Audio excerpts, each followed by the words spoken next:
Assalamualaikum warahmatullahi wabarakatuh. Salam sejahtera, salam Malaysia Madani dan salam buku negara. Yang berusaha Tuan Pengerusi Majlis, barisan panel hakim yang arif lagi bijaksana, div-div kehormat, guru-guru, rakan-rakan peserta serta hadirin yang saya hormati sekalian. Indah sungguh si bunga melati, harum mewangi di tepi halaman. Rukun negara penyatu hati, teras perpaduan sepanjang zaman. Hadirin yang saya muliakan, sesungguhnya pembangunan fizikal tanpa pembangunan sahsia ibarat sebuah bangunan yang indah nian, tetapi rapuh dasarnya. Atas kesedaran inilah selepas peristiwa 13 Mei 1969, lahirlah Rukun Negara pada 31 Ogos 1970 sebagai falsafah kebangsaan yang menjadi kompas dalam membentuk identiti dan kepribadian rakyat Malaysia. Persoalannya, pernahkah kita menghayati kelima-lima prinsip tersebut dan menjadikannya sebagai pedoman kehidupan? Justru, izinkan saya mengupas 3 prinsip yang menjadi tunjang pembinaan negara bangsa, iaitu kepercayaan kepada Tuhan, kesetiaan kepada raja dan negara, serta kesopanan dan kesusilaan. Hadirin yang saya kasihi, prinsip pertama dalam rukun negara ialah kepercayaan kepada Tuhan. Dan bukanlah suatu kebetulan, prinsip ini diletakkan pada kedudukan paling utama. Hal ini dikatakan demikian kerana agama menjadi tonggak pembentukan akhlak dan peribadi seseorang. Individu yang benar-benar menghayati ajaran agamanya tidak hanya takut kepada penilaian manusia, tetapi sedar bahawa setiap tindakan membawa tanggungjawab yang lebih besar di sisi Tuhan. Kesedaran batin inilah yang menjadi benteng dalam melahirkan masyarakat yang berintegriti. Namun begitu, dunia pasca moden hari ini memanifestasikan hakikat yang membimbangkan. Kemajuan teknologi membawa gugatan terhadap nilai tersebut. Penipuan dalam talian, buli cyber dan penyebaran fitnah semakin berleluasa apabila kecanggihan teknologi tidak disertai dengan kematangan intelek dan spiritual. Sebagai tamsil, wujud segelintir individu yang tegar menyebarkan maklumat palsu sehingga menjejaskan maruah pihak lain tanpa memikirkan impak sosial, semata-mata demi mengejar keuntungan duniawi. Sesungguhnya, apabila hubungan manusia dengan Tuhan diperkukuh, hubungan sesama insan juga akan lebih harmoni. Hadirin sekalian, jika prinsip kepercayaan kepada Tuhan membentuk jati diri individu, maka kesetiaan kepada raja dan negara pula membentuk jati diri kita sebagai seorang warga negara. Kesetiaan bukan sekadar dizahirkan melalui kibaran jalur gemilang atau nyanyian lagu negaraku, tetapi mampu meletakkan kepentingan negara mengatasi kepentingan diri sendiri.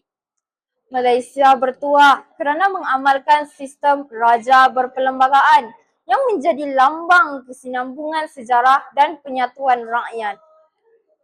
Asbab inilah menghormati institusi raja, mematuhi undang-undang serta mempertahankan kedaulatan negara merupakan tanggungjawab setiap rakyat. Namun demikian, nilai patriotisme panca moden kini mendepani pancaroba Allah baharu yang menitip di ruang digital, penyebaran dakwah palsu, ujaran kebencian dan provokasi di media sosial ampuh menggugat keharmonian yang telah dipasak sejak sekian lama.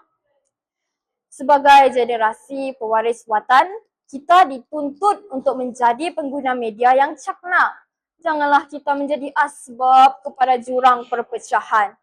Sebaliknya, jadilah peneraju kepada keutuhan perpaduan.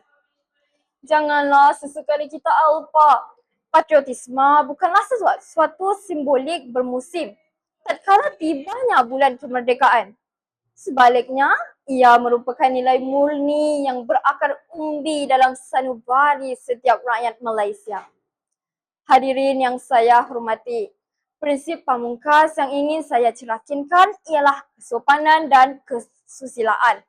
yang merefleksikan citra hakiki masyarakat Malaysia. Persoalannya, apakah signifikannya sesebuah kemajuan material sekiranya rakyatnya kian terpesong daripada adab dan budi bahasa? Benarlah diktum Melayu, yang kurik itu pundi, yang merah itu saga, yang baik itu budi, yang indah itu bahasa. Namun, gugatan terhadap nilai ini semakin meruncing tatkala sebahagian anak watan tewas dalam mengawal pelataran lisan mereka. Perbezaan hemat yang sepatutnya menjadi ruang wacana intelektual kadangkala berubah menjadi serangan pribadi akibat kedangkalan kematangan dalam berkomunikasi. Oleh itu, setiap individu mempunyai obligasi untuk menjaga tertib bicara dan etika komunikasi sama ada di kehidupan nyata maupun di alam maya. Berbicaralah dengan hikmah dan menegurlah dengan berhikmah. Sesungguhnya apabila kesopanan dan kesusilaan menjadi budaya hidup, perpaduan akan terus diperkukuh dan dapat dikecapi bersama. Hadirin yang saya muliakan, tidak dapat disangkal lagi bahawa kepercayaan kepada Tuhan membentuk insan yang berintegriti, kesetiaan kepada raja dan negara melahirkan rakyat yang patriotik, manakala kesopanan dan kesusilaan membina masyarakat yang beradab serta bersatu padu. Persoalannya, adakah kita mahu menjadi generasi yang sekadar mampu melafaz baik-baik rukun negara atau generasi yang benar-benar menjiwai serta menterjemahkannya dalam lakuan dan perbuatan? Hayatilah prinsipnya, semarakkan perpaduannya, pertahankan kedaulatannya. Sesungguhnya, selagi rukun negara dijunjung tinggi, selagi itulah Malaysia akan terus berdiri sebagai sebuah negara yang berdaulat. Bulat air kerana pembentuk, bulat manusia kerana muafakat. Dengan lafaz bersekutu bertambah mutu, marilah kita berganding bahu demi Malaysia yang lebih gemilang. Sekian, terima kasih.